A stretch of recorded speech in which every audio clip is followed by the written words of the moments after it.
حفظ سورہ الرحمن۔ السلام علیکم ورحمۃ اللہ وبرکاتہ۔ نحمدہ ونصلی علی رسولہ الکریم، اما بعد، فاعوذ باللہ من الشیطان الرجیم، بسم اللہ الرحمن الرحیم۔ سورہ الرحمن، سبق نمبر 5، آیت نمبر 14 سے 16 تک۔ بسم اللہ الرحمن الرحیم۔ خلق الانسان من صلصال كالفخار۔ خلق الانسان من صلصال كالفخار۔ خلق الانسان من صلصال كالفخار،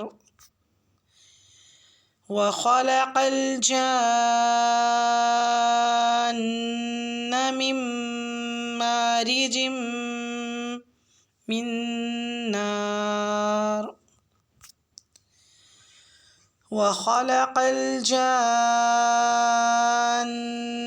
من مارج من نار، وخلق الجان من مارج من نار۔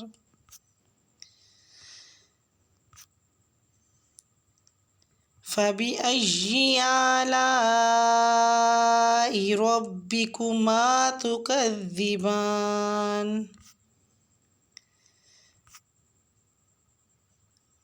فبأي آلاء ربكما تكذبان؟ فبأي آلاء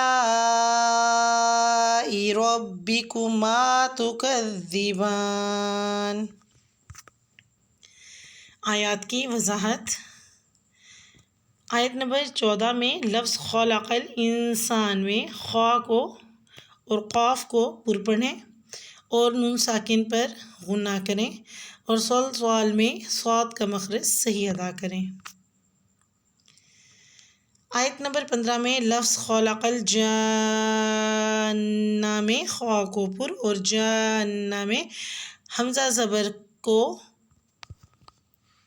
نون مشدد سے ملا کے غنہ کریں، اور مد کو 4 سے 5 حرکہ اپنے لمبا کھینچنا ہے۔ لفظ من مارج من نار میں میم اور نون مشدد پر غنہ کریں، اس طرح من مارج من نار۔ آیت نمبر 16 میں فبأي آلاء میں اعلیٰ کی مد کو الف مد جو ہے اس کو آپ نے 5 سے 6 حرکہ لمبا کھینچنا ہے۔ ربکما میں را کو موٹا یعنی پر ادا کریں، تکذبان میں ذال کے مخرج کو نرمی سے ادا کریں۔ ترجمہ دیکھ لیتے ہیں۔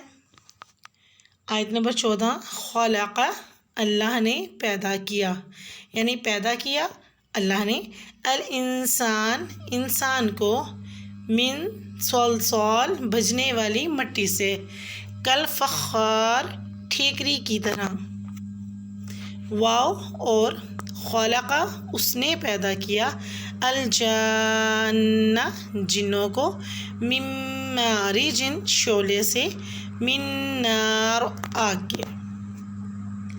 فبأي تو کون، آلاء نعمتوں کو، یعنی تو کون سی نعمتوں کو، ربکما اپنے رب کی، تکذبان تم دونوں جھٹلاؤ گے۔ امید کرتی ہوں کہ آپ کو اچھے سے سمجھ آئی ہوگی، اور جو آپ کو سمجھایا گیا آپ کو صحیح سے سمجھ آیا ہوگا۔ اللہ تعالیٰ ہم سے ہماری ان کوششوں کو قبول و منظور فرمائے۔ اللہ سبحانہ تعالیٰ دنیا آخرت میں کامیابی عطا فرمائے۔ اللہ سبحانہ و تعالیٰ ہمیں اپنے دین کی راہ پہ چلنے والا بنائے، ہم سب کو ہمارے والدین کے لیے صدقہ جاریہ بنائے، ثم آمین۔